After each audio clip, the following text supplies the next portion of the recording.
Hello again, and welcome to another edition of Music Matters. I'm MonkeyBoy. And I'm Ziggy, and we've been away for a while. Yeah, we've had some, well, let's just say it. We've had some shitty weeks last couple of weeks, and we just decided, we needed to take a mental health break. Well, the reality is you lost your dog last Sunday. I did. We were preparing to record. Yep. So we called it off and dealt with the sadness over that. But yeah, we're back this week. Yeah. Yeah. Today we're going to talk about songs that changed the music industry. There are so many when I look at it that changed and moved the direction of the way music would become. And right. It's fun to take a look back and see those songs. Yeah, so we'll look at, 30 of them, and you and I have some in our life that we can indicate should, maybe be the next there. 10. Or yeah. Should be on a list somewhere. Yeah. On the next episode, we're going to talk about the biggest hair band. Yeah! Something time. I can't wait. I love it. This is my favorite type of genre, so yeah, I I'm know all that's in. your episode. So yes. I want to apologize up front if I have to clear my throat a few times. We've had some smoke roll in here from Canada it's been pretty crazy. Yeah, and so it's really affected my allergies. So yep, there's that, and yeah, it's just been it's been a couple weeks, man. Ozzy dying, Chuck Mangione passed away too. Yeah. I mean that Ozzy dying was a pretty big hit to I think a lot of music fans in general. It was a big hit. Now, if you don't know that Ozzy died, well, yeah, and if you haven't seen all of the various clips on socials, you're living under a rock. And yes. Please schedule a therapist meeting. Yes, promptly get for help. Monday at 2. Yes, but yeah, so that was a really sad deal. I mean, yeah, it's been a rough couple of weeks. But speaking of Ozzy, speaking of Black Sabbath, that I think that's a band that changed the course of music. for sure. It did. No Now, doubt. No doubt. There are some good things happening in heavy music as we kind of roll on through a little bit of music news here. Live Nation has shared some data highlighting rock and metal's growth just in the last year. That is awesome. I love to hear that. Mainly live events. Okay. I can see that. People want to get out and go to a show, man. They do. Rock concerts are up 14% in 2025. Metal acts account for 13% of arena and stadium shows in the States. Wow. Yeah. It's nice to see this. Yeah. They highlight groups like Bring Me the Horizon, Bad Omens, Pierce the Veil, Sleep Token, Ghost, Turnstile, Falling in Reverse, as well as legacy acts like Korn, Deftones, Linkin Park, System of a Down, and Metallica as, the most dominating of those. Yeah. Most dominating of those. The interesting ones for me were the first ones before you started naming the legacy ones. Those bands, they really are today's rock heroes. Like, they're the ones that are charging the way. Every one of those are, just having phenomenal albums out. They're having a great success out on the road. They are the future. They are the future. So, it's nice to see that Live Nation thinks that this is the start of a bigger boom. I hope so. I'm not a huge fan of Live Nation, but I have my reasons behind that. So I think it's about time, isn't it, Andy, to do our episode where we talk about Live Nation? Oh, I think it is. Yes, I think it is. Definitely think that's time. So but if we do that, I think we should maybe invite some of our other brothers on as well. I don't know, but maybe. Yeah. We're going to plan out that episode. Yeah. Can you afford an attorney? No. Okay. But maybe somebody out in our audience can. Yeah, we're going to do an episode on big conglomerates coming up, but we're going to have a big. Boy, do we have our. We'll have a big disclaimer to start the episode. Personal opinions only. But yeah, it's just some. Anyway. Yeah. So, that's good news about, heavy rock. I love it. It's heavy rock. It's nice to see that it's actually getting attention. And, bands like Sleep Token are really moving that button. They are bringing in new listeners, new ears, because they start out sounding like something different, and then they hit you with the heavy, and it's awesome. Well, according to a 2024 report by Visual Capitalist, several rock and metal artists made it into the top 10 highest grossing tours of the year.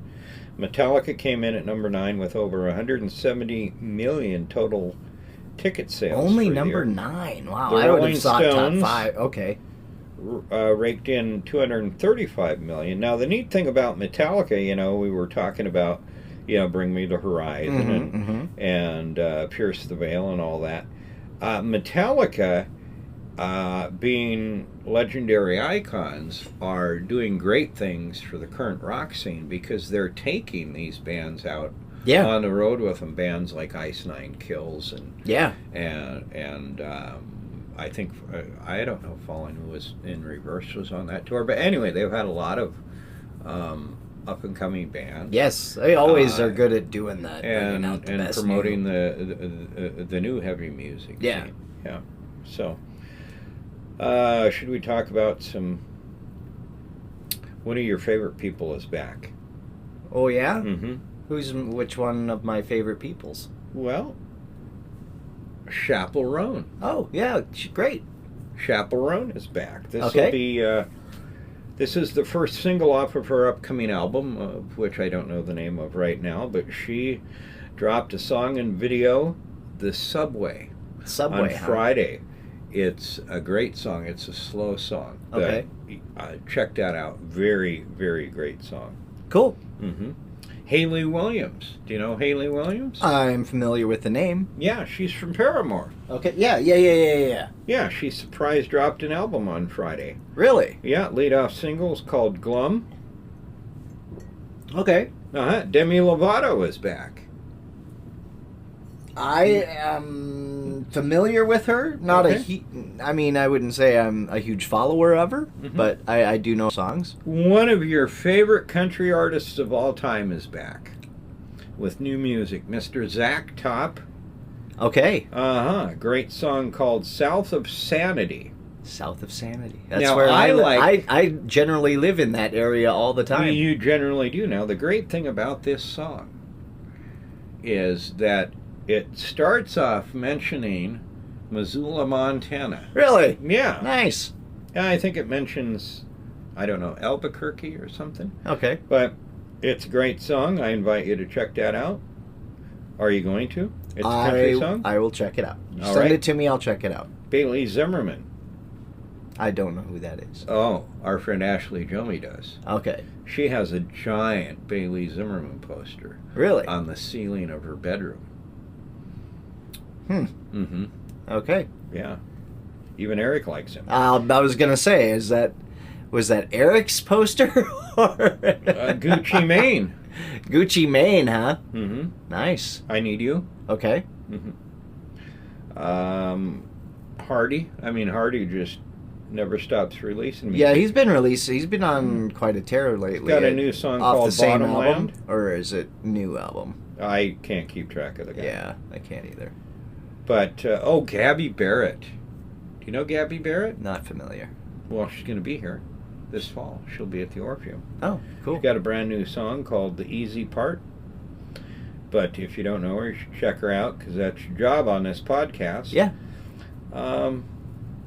Yeah. All right. Just a little bit of the new pop stuff music, you're into? Yeah. Yeah. So, that's stuff you need to send me, because otherwise, Yeah, I'll send it to you. It doesn't end up in my feed. In your feed or in your trash can? No, I mean in my feed, like my Spotify thing, Oh, okay. Gives me the new stuff, and it usually just gives me rock stuff.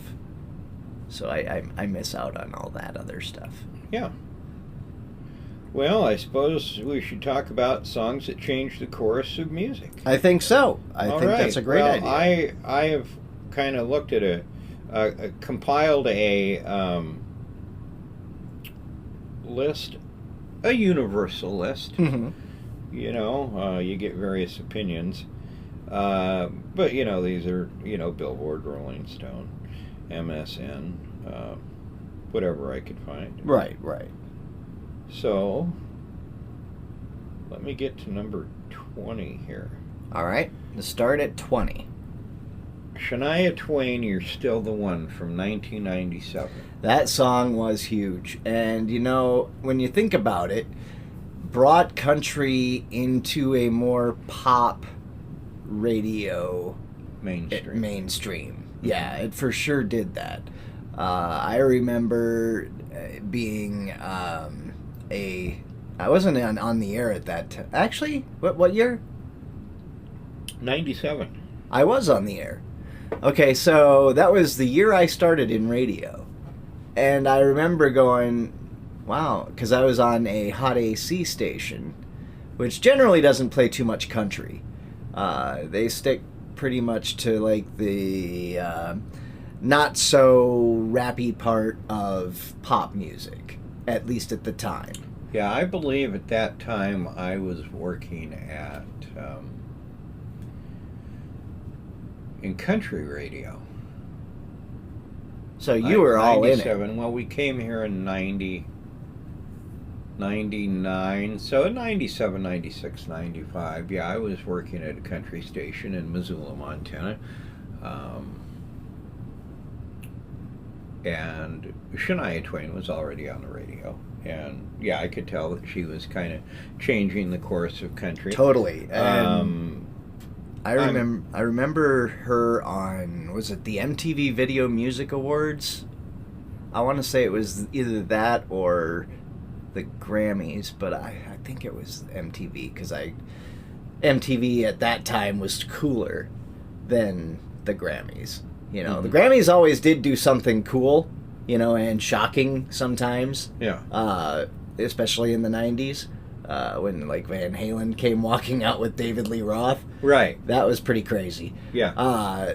But MTV at that time was where everything fresh, everything cool. You always watched the MTV Video Music Awards. That was huge. And I remember her being on there in her silver pants. Mm-hmm. Oh, wow. Yeah. Well, you know, there had been a pop infusion into country music in the 80s, but it wasn't at all at this magnitude. Not even close. She was, but You're Still the One, at the time that came out, she was already on, her career was already on fire. Yeah. She already had Man, I Feel Like a Woman out, right? Yeah. So that one... But, you know, this was a massive, just one dose shot. Yeah. Into country music that did reshape it. Look at me! I actually know a country. Well, that's something. Great. I can actually contribute to this one. I think what you know more is you Shania Twain's pants. You approve of yes, beautiful country artists. I agree. Nirvana, and she was. Nirvana Smells Like Teen Spirit. This is just like a slap in the face, obviously. This, what number did they have that at? It's number 19, but it's on the list. Oh well, I guess if we're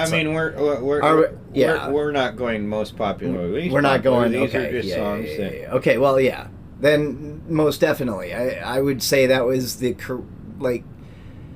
at least in my lifetime, the biggest swing in music. Well, it reached number 1 on Billboard's Alternative Songs chart, number 6 on the pop chart. Nirvana started a movement with this one song and provided a voice for an angst-filled generation. It still remains one of the most notable rock songs in history, due not only to its lyrics but music video, guitar riffs and drums, but to the influence it brought. Nirvana Smells Like Teen Spirit, as I know and you know, and is listed in a lot of these articles, they literally, with this song, with this new angst, changed the course of music within 2 to 100%. 3 months. I mean, there was so much of the 80s hair band stuff. And pop. Pop was different, too. Yeah, and all that. And these guys came on, and honestly, within 2 to 3 months, it changed the course of music. Yeah. Rage Against the Machine, Killing in the Name, Yes. 1993. I remember watching MTV and seeing this song Freedom come on. And I just knew that was the difference. I mean, they were going to change music. You could just tell. Yeah, it was, for me, I mean, they just, Rage Against the Machine grabbed me right away. It was the, excuse me. Bless you. Bless you again. Yeah, that smoke needs We'll take to that get out. of here. We'll take that out on post. No, we won't. We won't. I saw it. I just saw it right away. It was in the angst. It was in the energy in the videos and live performances of the band. Just the caliber of musicianship. Yeah, that song was in response to the beating of Rodney King by the LAPD. We all remember that. Hit #1 in the UK in December of 2009. By the way. Smells Like Teen Spirit did? No, Killing in the Name. Oh, Killing in the Name. Okay. Yeah. No, yes, for sure. They had used that. A British couple started a social media campaign to make it the best-selling. They do that every year to a song, I think. They try to make it #1. And whether it's Christmas an older... time. Yeah, around Christmas time. Yep. Around Christmas time. Yep. So, okay. That's cool. I love that song. I don't know if they're ever getting back together. But I don't think they are. But never say never. What about this one? I didn't think about this one. 1983, Herbie Hancock, Rocket. Yes. That song is, it's interesting. It's different than anything you'll ever hear in the 80s.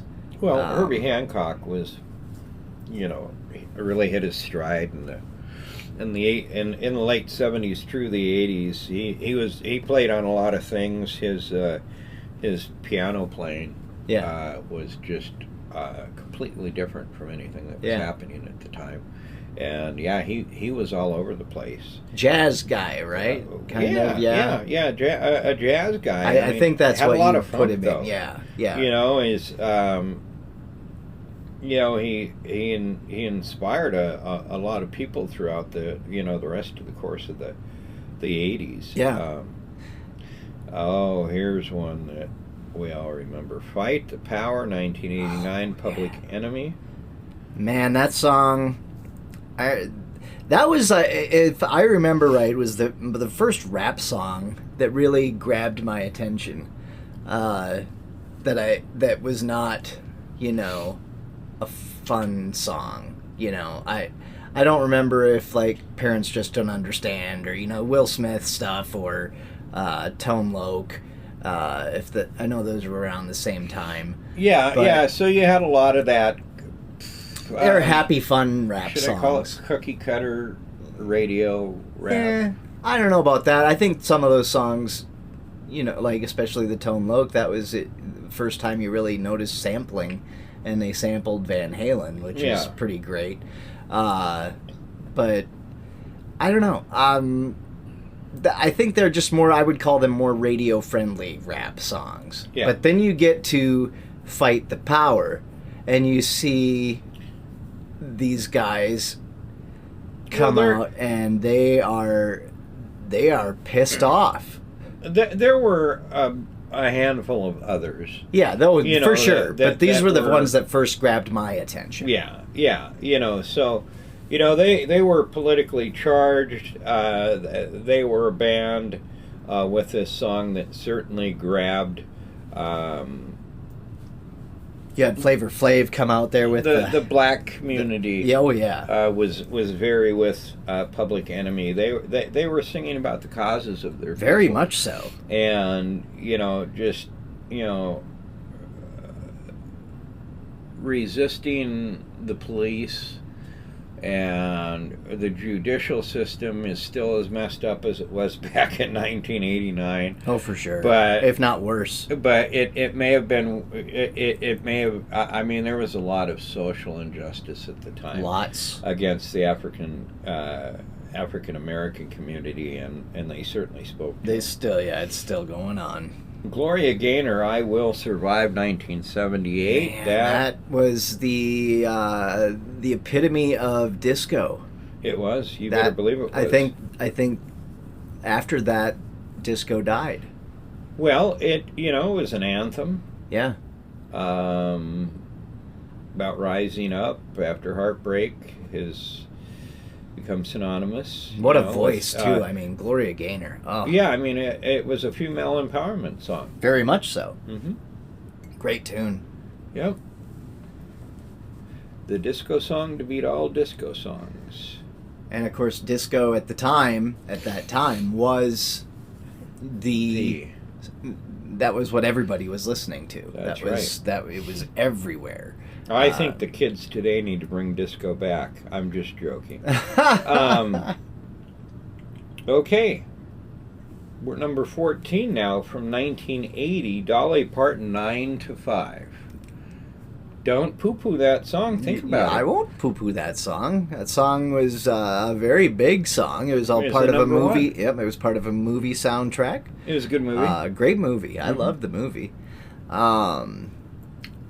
Dolly really, I think, crossed both the country and the pop charts on that one. Yeah, but I mean, the Dolly movement there was really the song. Yeah. And the movie was about, really the middle finger to how you're being treated at work. For sure.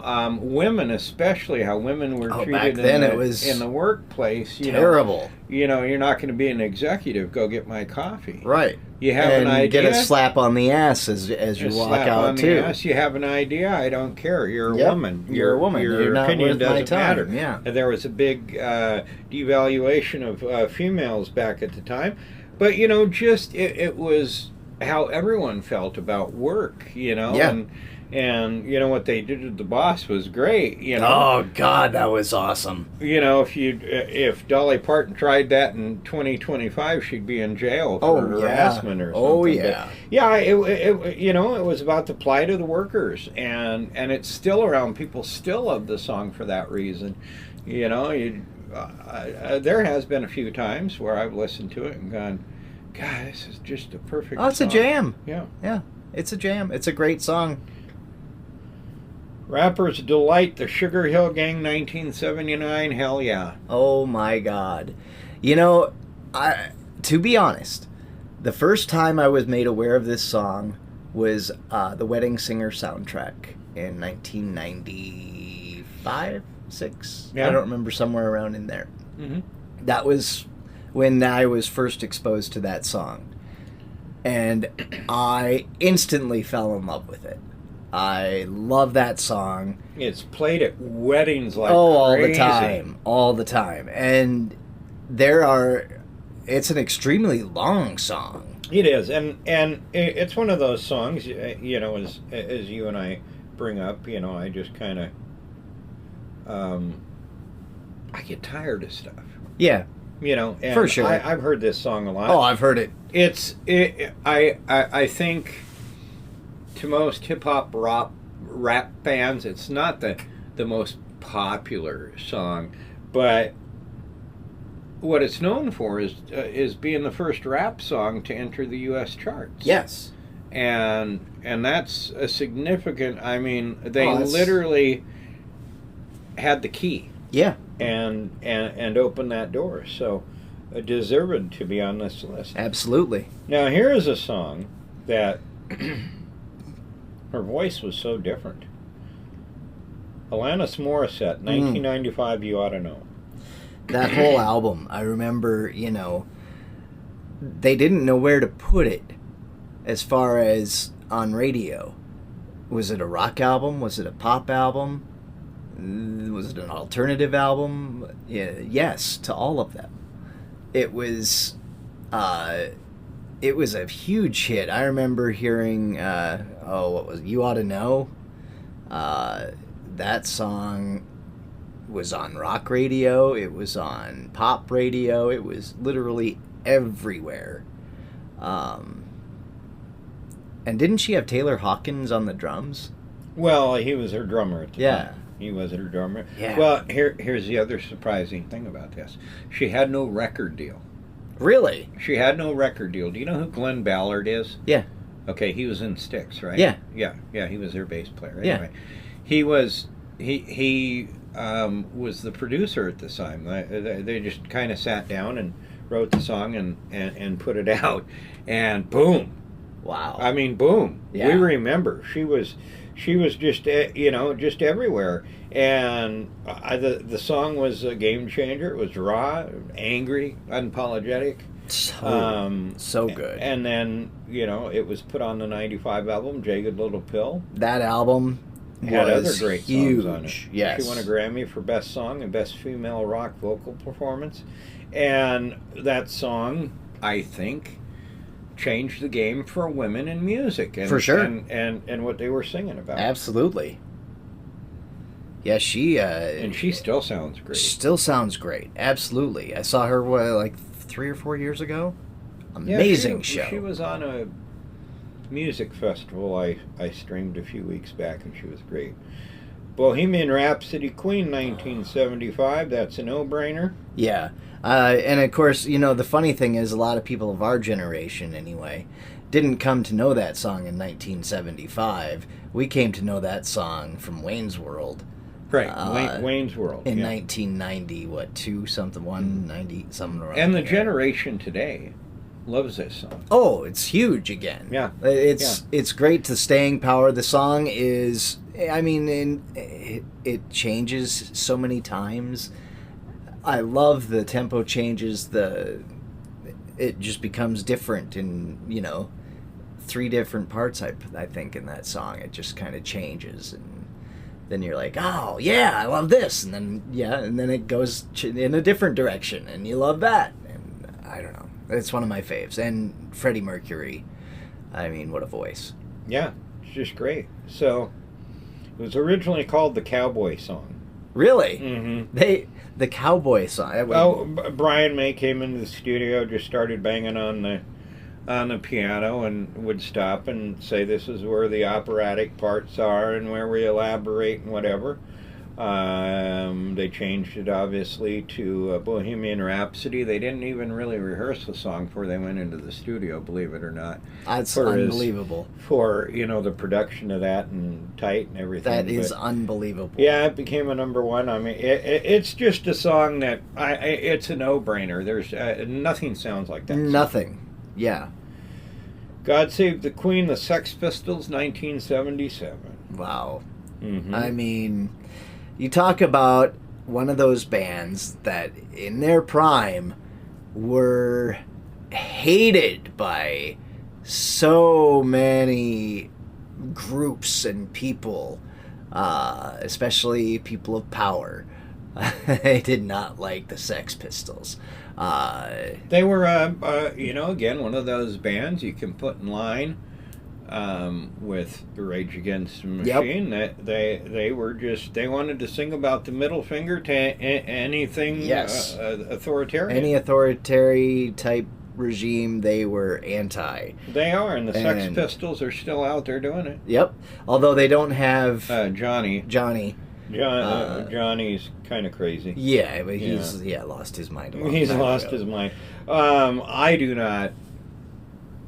do not prefer this song in any way, shape, or form. White Rabbit, Jefferson Airplane, 1967. Has to be on the list. Well, it has to be on the list, but it's like, it's not one of your favorites. It's not on any of my lists anywhere. It never has been, nor ever will. I can appreciate the song. I can appreciate the song. Yeah. I can appreciate the song. I'm not saying it's not a good song or not a cool song. I've just never acquired that taste. Acquired the White Rabbit taste, and being that it came out in '67, I've heard it a billion times. Yeah. But It, as we know, was inspired by an LSD trip. Yeah, and you can tell. It takes you on that trip with it. It does. By the way, Grace Slick was on acid, listening to Miles Davis and Spanish bolero music. That makes sense. Mm-hmm. Now that Yeah. When it was written. Anyway, it's a very trippy song, man. Very. That was a trippy period in time when everyone was talking about trips, man. Next time you take a trip, go ahead and listen to the White Rabbit and see where it takes you. Oh, here's a great song I know, but I would never listen to. Oh, this is going to be hard. 1971, Helen Reddy, I Am Woman. Oh yeah, okay, yep. I can see where that is definitely a game changer as far as music industry goes. I am strong, I am invincible, I am woman. Yeah. Helen Reddy sang. Yep. Reddy performed the hit at a women's march in L.A. in 2017. That song is still relevant. A symbol of profound change, one that lives on decades after its release. I mean, I Want to Hold Your Hand, 1963, The Beatles. Yes. No brainer. Yeah, anything by the Beatles really was game changer. I mean, at one time they were pretty much the entire top, 5. Yeah.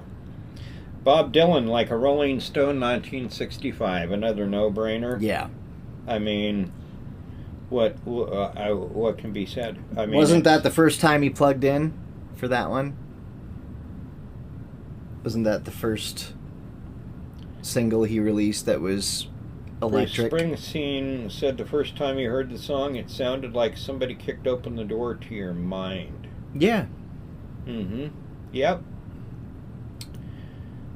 I mean, just a classic song. I'm not a big Dylan fan, but boy, do I appreciate that song. I love that song. And that kind of goes for Dylan for me.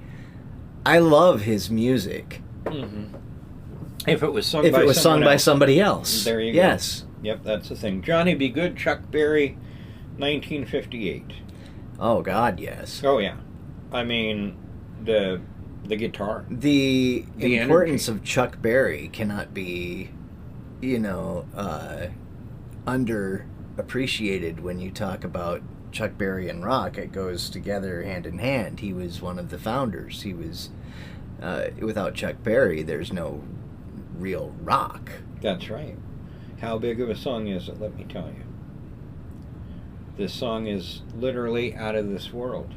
As NASA sent a copy of it on the 1977 Voyager space probe mission as part of a package intended to show the best of American culture to alien intelligence. Well, that is now outside of our I want to say it's outside of our solar system. Yeah. Now? It is. I mean, it's been going on for a long time out there, Voyager has. Yeah. And Voyager 2, for that matter. Right. So that's I mean, that's cool. Well, that's cool. That's cool.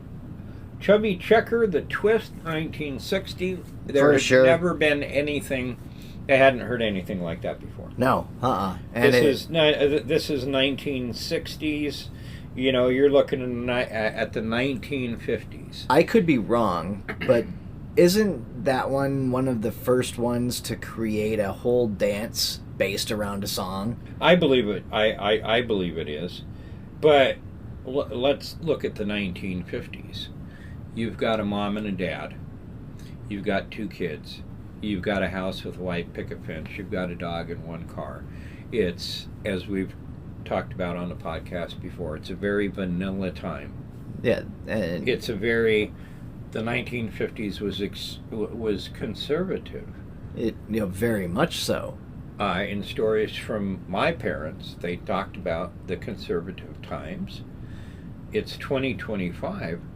I think it's become even more conservative than it was maybe back then. But you think of turning on your TV and seeing this guy move. I mean, they didn't want Elvis gyrating. Not at all. They moved the TV prompter up so you couldn't see it. You get Chubby Checker on there doing the twist. I mean, people were watching him twist on their black and white TVs, getting up and dancing with him, and it's a song that's just going to always live on. Yeah. Billie Holiday, Strange Fruit, 1939. No, I'm not familiar with that one. Well, I will just tell you that. But I do know Billie Holiday. Billie Holiday was an out-of-this-world singer. Oh, yeah, she could sing. Out-of-this-world singer. This is one where you go pick it up. I'm very familiar with the song. You put the LP on where you can hear all the clicks and the pops and everything, and the production of the time. Yeah, 1939. Right. I mean, yeah. Anything by Billie Holiday is worth checking out. White Christmas, Bing Crosby, 1942. Oh, yeah. I mean, it's 2025. It's still we hear this on high rotation every year. Every Christmas. Yep. Every Christmas, that song. Every Christmas. And he also has the one with David Bowie, which I would also put on this list. I would too. Okay. Well, what other ones can we think of? Oh God! Well, let's start off with some Led Zeppelin. Whole Lot of Love. I think that definitely was a game changer as far as heavy music goes. Yes. Yeah. Again, most of these songs they're just sounds that you didn't hear before. Right. Maybe instruments you didn't hear. Sure. Energy, all that, and Led Zeppelin just came with that fire. Yeah. And it. Yeah, from their very first song, really. Yeah. It was something different. Yeah. Zeppelin was amazing. Pink Floyd and Money. Again, I think anything like Pink Floyd, because there's no other band like Pink Floyd. Nothing like them. And I'm going to say this. Steely Dan Asia. Yes! Steely Dan's Asia album is widely regarded by music critics, musicians, producers, and engineers as the perfectly produced album. I agree. They say there's nothing out of place in that. It's just a perfect album. And Steely Dan, again, like Pink Floyd, there just wasn't anything out there like that. Right. Very much so. Purple Haze by Jimi Hendrix. Oh. Yeah. Anything Jimi Hendrix. Anything Jimi Hendrix. He changed the game. You turn on the Star Spangled Banner by Jimi Hendrix, and it's like nothing you've ever heard before. I actually get patriotic when I hear it with Jimi Hendrix. He makes me feel. He makes you stand at attention with the power in that guitar. And again, there's never been anything since like Jimi Hendrix. No. Here's another one. Eruption by Van Halen. Eruption by Van Halen. For guitar, absolutely. Yeah. I mean, no, nothing was like that. I mean, that intro. There had been just even just the beginning drum hits and then the guitars. Yeah. It's just. There had been other guitar solos. Not like that though. Great guitarists, great guitar solos. Yeah. But they weren't doing that. No. In any way, shape, or form. And that I mean, you already had at the time of Eruption, Steve Vai was out there. Satriani was out there. They hadn't really become well-known names. Right. Steve Vai was playing with Zappa at the time, and Satriani helped Vai learn to play the guitar. You had your Jeff Becks and Eric Clapton. All of them were out there. All great guitarists. But nobody did that. But nobody did that. Yeah. Mm-hmm. It was just something. I don't know if this song, I gotta say, I'm not a huge fan of, but I respect it, and I remember how monumental this hit was, especially for the artist at the time. Cher, Believe. Cher, Believe? Yeah. Yeah, Sure Believe it stands out because I think that's where we really first get an indication of auto-tune. Exactly. But the way that song was produced, it was a great song. And I'll tell you, it's 2025. People still love that song. Still. It's an iconic song. Yep, absolutely. Let's go with some newer songs here that I know changed things. Call Me Maybe, Carly Rae Jepsen. As far as pop goes, that song was huge. It was one of my last years in pop radio, I remember. And that it was a highly overplayed song. I want to say that was the first like internet hit that came from the internet and made its way to radio. Like it was originally not even intended to be radio. I think it was like it was I mean, it was a massive song.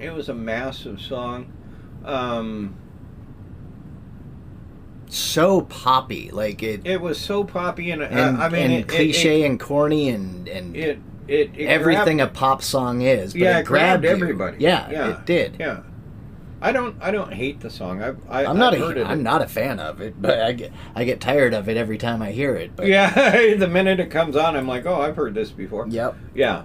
But yeah, it was just one of those songs. Here's another one that I think it blended a different type of pop music. And I'm talking about Icona Pop, and I love it. Oh, yes. Uh-huh. That song is a jam. It's more dance-infused, I would say. But it also almost feels like rock in a way. And yeah, that song, that could go into like 3 different types of genres. And it was huge. That song... Was it in a movie or something that I don't recall. I don't either. I just that kind of makes me think of KLF. Yeah. KLF okay. Yeah. was a different sounding band. They were very different. I think they had a big hit with. Wasn't it the Ancients of Moo Moo or something like that? I don't know, but they did have a big hit with Tammy Wynette. Yeah. Remember that? Yeah, that's the one I was. Oh yeah, that was a good tune. Yeah, it was interesting. Anyway, I liked that one. Shake It Off by Taylor Swift. Oh, yeah. That song. Oh, yeah. Huge. Once she leaves country and goes to pop. Yep. That very first was single. that the first single? Oh, I don't recall. I don't either, but I want to say it was one of the ones that I remember being just But, Shake It Off. Huge. Oh, yeah. Yeah. Hotel California. Oh, yes.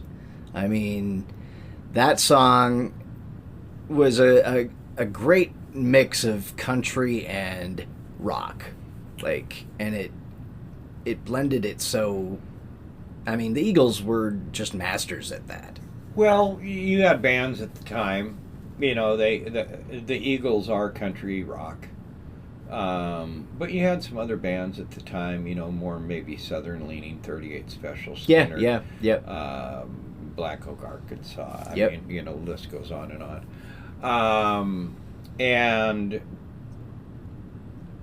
I think what made the Eagles sound different was the harmonies. Yes. The harmonies. There's not a bad song by the Eagles.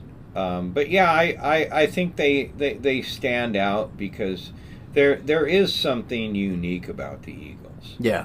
As opposed to some of the other bands. They were all individually very talented music-wise, and of course went on to big, solo stuff as well. Each one of them had at least one hit. Oh, sure. Outside of the Eagles. Oh, right. So yeah, they were great. How about Gorillaz Feel Good Inc.? Oh yeah. That song, they were so different because they weren't a band, like a real band. They were, but they weren't. You know what I'm saying? They're a cartoon. That's the band, is a cartoon. Right. And I don't think anything's ever been No. done like that before. Until, No, nothing like them. I mean, they were just completely different. They're not my thing. No, not mine either. I but can understand yeah. why, now where we are, they're looked at as legendary. Yeah, I mean, they spawned a whole different type of genre and sure. and TV type shows too. Sure. I mean, they inspired a lot of different stuff. I can't remember the heavy metal, like there's a cartoon band now that I can't remember their name, but it reminds me of the Gorillaz in the way they do things. Let's see, what were the other ones that I had here? Our Aretha Franklin, Respect. Oh, Aretha Franklin, Respect. Now that is like a perfect example. It is. It's literally the perfect example of this episode, because that's a song not written by her. She takes and she puts the periods in between the letters. That song is written from a male point of view. She rewrites so much of that song and completely turns that into a woman's anthem. Yeah. That has empowered generations and generations of women. Yeah. But not only women, it can be an empowerment song for anybody. For anybody. Just about having self-respect to say, I am who I am, and I'm not going to take your crap. Right. And it was a massive hit for her. Thankfully, I got to see her sing that song. Yeah. Yeah, that was amazing. And it was great at Saturday in the Park. She's gone, but that song is a defining song for music. Yeah, yes. for sure. Michael Jackson's Beat It. Michael Jackson, yeah. I mean, Beat It, I remember. I think more Thriller than. Yeah, that whole album. Beat It, Thriller, Billie Jean. They were all on that one album. And at the time when that came out, there was nothing like it. And it just. I don't know that there's anything like the Thriller album. I mean, I'll absolutely give it to you that it certainly the music just, man, it was everywhere. It was everywhere. It was just everywhere. That album cover, you saw it everywhere. We're all very aware of Michael Jackson. I'll just tell you, I'm a big fan of Michael Jackson. Me too. His dancing, his music, everything, the except way for he performed. And you have the other things, and he's gone. I don't worry about those anymore. Right. The music lives on, and it deserves to live on. Absolutely. Let's see. I had a couple more here. Led Zeppelin, Stairway to Heaven. Oh yes, nothing. There's no song that. I'll put that right next to Bohemian Rhapsody. Yeah. It just, nothing sounds like that. No, nothing. Eminem's Lose Yourself. Eminem, Lose Yourself. Yep. Yep. And I would also say Hi, My Name Is. I think that one would have been an even bigger one. I think Eminem comes out and he's rapping real fast. Yeah. It changed, faster than anyone had changed any. Yeah.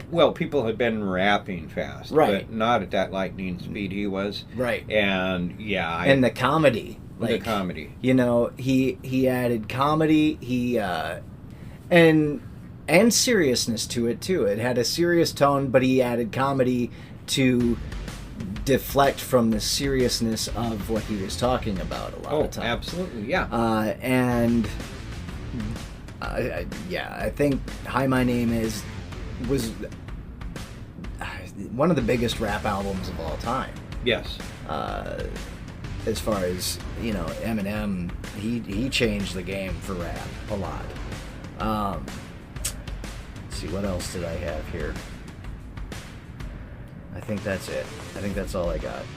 Well, I mean, I think like any topic that we talk about here on the podcast, I mean, we looked up at 30, and I don't know, we came up with another 10 or 15. Oh yeah, I'm sure as soon as we sign off, I'm gonna go, oh crap, we should have. We should have thought of that. But yeah, I mean, all of those songs, we love them. AC/DC should be on there somewhere. Back in Black. See, there you go. There you go. There you go. Back in Black. Well, join us for the next episode, where we're going to talk hair. Where Andy will make a mess in his pants as we talk about the hard rock and hair metal. The bestest of stuff. The bestest of songs. The bestest of songs. Hey, is this deal on MonkeyBoy Radio now? It is. You can listen to it on MonkeyBoy Radio, 8 p.m.-ish on Sunday evening. So at monkeyboy.com. MonkeyBoy Radio. Now, is it easy to find once you get there? Once you get there, yeah, you just put play, and there it is. Oh, at 8 o'clock. Play at 8 o'clock. Play it at 8 o'clock. Well, that's so great. Tune in. Yeah, you got to do the old-fashioned way there. You got to tune in on MonkeyBoy Radio. Yeah. But you can find it anytime, any day on YouTube. Oh, really? Yeah. Oh, so go to YouTube and you can listen to it as many times as you want. All right. This is the Music Matters Podcast. I'm Ziggy. I'm MonkeyBoy. We'll see you next time. Thanks for joining us.